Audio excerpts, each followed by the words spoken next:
সকালে ঘুম থেকে উঠেই তোমাদের দাদা যখন ফুলকপির পরোটা খেতে চায় তখন ঝটপট এইভাবেই বানিয়ে নিই। এইভাবে ফুলকপির পরোটা বানালে প্রত্যেকটি পরোটায় একদম বেলুনের মতো ফুলে উঠবে আর খেতে হবে দারুণ সুস্বাদু, এত বেশি সুস্বাদু যে রোজ রোজ এটাই খেতে মন চাইবে। তো আজকে তোমাদের সঙ্গে একদমই সহজভাবে ফুলকপির পরোটা রেসিপি শেয়ার করব। তো এখানে একটা মাঝারি সাইজের ফুলকপি নিয়েছি। এখন ফুলকপির ফুলগুলোকে কেটে নিতে হবে। এখানে ফুলকপির পরিমাণটা যে পরিমাণে পরোটা বানাতে চাও সেই হিসাব করে নিতে হবে, বড় বা ছোট। এখন উষ্ণ গরম জলে ফুলগুলোকে ভিজিয়ে রেখে দেবো 10 মিনিটের জন্য। তাতে করে ফুলকপির মধ্যে থাকা পোকাগুলো বেরিয়ে যাবে আর ফুলগুলো একটু নরমও হয়ে যাবে। এখন তোমাদের 10 মিনিট পর দেখাচ্ছি। ফুলকপির টুকরোগুলো জল থেকে তুলে নেওয়ার পর জলটা ভালোভাবে ঝরিয়ে নিতে হবে। তারপর একটা গ্রেটারের সাহায্যে গ্রেট করে নিতে হবে। আর এই যে ফুলের ডাঁটাগুলো আছে সেগুলোকে তোমরা ফেলে দিতেও পারো বা রান্নার কাজে ব্যবহারও করতে পারো, কিন্তু এই পরোটার মধ্যে দিলে খেতে ভালো লাগবে না। এখন এই ফুলগুলোকে একটা বাটির মধ্যে নিয়ে নিতে হবে। তারপর এর মধ্যে দিয়ে দিতে হবে লঙ্কা কুচি। যে যেমন ঝাল খেতে পছন্দ করো সেই হিসাবে কাঁচা লঙ্কা কুচিটা ব্যবহার করবে। তার সঙ্গে অল্প একটু ধনেপাতা কুচি অ্যাড করেছি আর দিয়েছি সামান্য পরিমাণে পেঁয়াজ কুচি। সমস্ত কিছু একদম ছোট ছোট টুকরো করে কেটে নিতে হবে। এবার আদা রসুন বাটা 1 চামচ, তার সঙ্গে দিতে হবে স্বাদ মতো নুন আর দিয়ে দিতে হবে ভাজা জিরের গুঁড়ো 1/2 চামচ, সামান্য পরিমাণে হলুদের গুঁড়ো কালারের জন্য আর দিতে হবে শুকনো লঙ্কা কুচি বা চিলি ফ্লেক্স।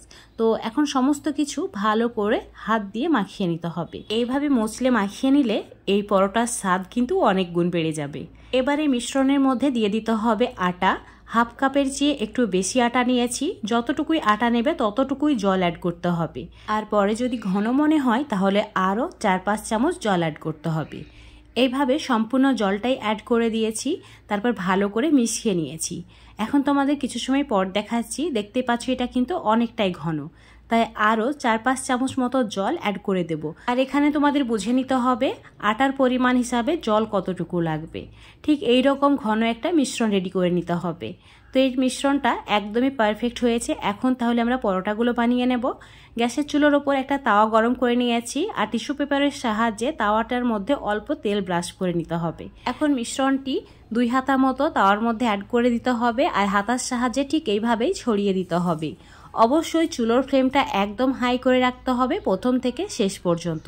আর পরোটার উপরের সাইডটা যখন এইভাবে শুকিয়ে আসবে সামান্য পরিমাণে তেল বাটার যেটা ইচ্ছা সেটা দিয়ে উল্টে পাল্টে লালচে করে ভেজে নিতে হবে বা সেঁকে নিতে হবে। এখন এটাকে উল্টে দিচ্ছি আর দুটো সাইড একদম লালচে করে ভেজে নেবে, তাহলে এটা খেতে অনেক ভালো লাগবে। তেলের পরিমাণটা নিজেদের পছন্দ মতো কম বেশি করে দিতে পারো বা না দিলেও হবে। যে যেমন পছন্দ করো সেই হিসাবে অ্যাড করে এইরকম করে ভেজে নেবে। কিছু সময় পর দেখতেই পাবে একদম বেলুনের মতো ফুলে উঠছে। এই ফুলকপির পরোটার জন্য মিশ্রণের ঘনত্ব যদি ঠিক থাকে তাহলে প্রত্যেকটি পরোটাই এইভাবে ফুলে উঠবে। খুব বেশি পাতলাও করা যাবে না, খুব বেশি ঘনও করা যাবে না। ঠিক একদম পারফেক্ট ঘনত্বের মিশ্রণ রেডি করে নিতে হবে। তাহলে পরোটাগুলো বেলুনের মতো ফুলে উঠবে আর ঘন্টার পর ঘন্টা একদম নরম তুলতুলে হয়ে থাকবে। দেখতে পাচ্ছ দারুণ লোভনীয় হয়েছে, তাই না? খেতেও সেই রকম দারুণ সুস্বাদু। এর সাথে শুধু একটু টক দই হলেই হবে, আর কিছুই চাই না। এত বেশি সুস্বাদু যে এমনি এমনি খেয়ে নেওয়া যায়। আজকে তোমাদের সঙ্গে ফুলকপির পরোটা রেসিপি শেয়ার করেছি। আশা করছি এই রেসিপিটা তোমাদের অনেক ভালো লেগেছে। আর ভালো লাগলে অবশ্যই বাড়িতে একবার ট্রাই করে দেখবি। যাকে খাওয়াবে সেই তোমার প্রশংসা করতে বাধ্য হবে। রেসিপিটি ফেসবুক পেজ থেকে দেখলে পেজটিকে ফলো করে নেবে, ইউটিউব থেকে দেখলে চ্যানেলটিকে সাবস্ক্রাইব করে রাখবে। আর ওই রকম রেসিপিগুলো পাওয়ার জন্য দেখতে পাচ্ছ একদম নরম তুলতুলে হয়েছে আর এটা ঘন্টার পর ঘন্টা এইরকম হয়েই থাকবে আর একদমই শক্ত হয়ে যাবে না। এটা তোমরা চাইলে গমের আটার পরিবর্তে ময়দা দিয়েও বানাতে পারো। তো বন্ধুরা অবশ্যই একবার ট্রাই করে দেখবে।